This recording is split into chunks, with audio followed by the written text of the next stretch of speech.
Welcome guys, and in this video I'm going to show you how you can connect Soundpad to Discord. So let's get started. First of all, open Discord and go to the settings as you can see like that, and then search for the voice and audio.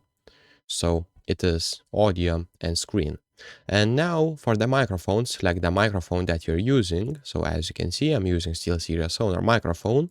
And for the speaker, select your headset or the speaker. So I'm using SteelSeries Sonar Chat.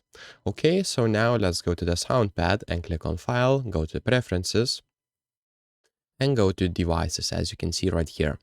So for the playback device is actually our speaker. So let's use SteelSeries Sonar Chat.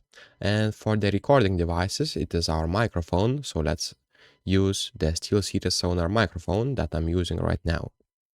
So basically, check this, click apply, and then OK.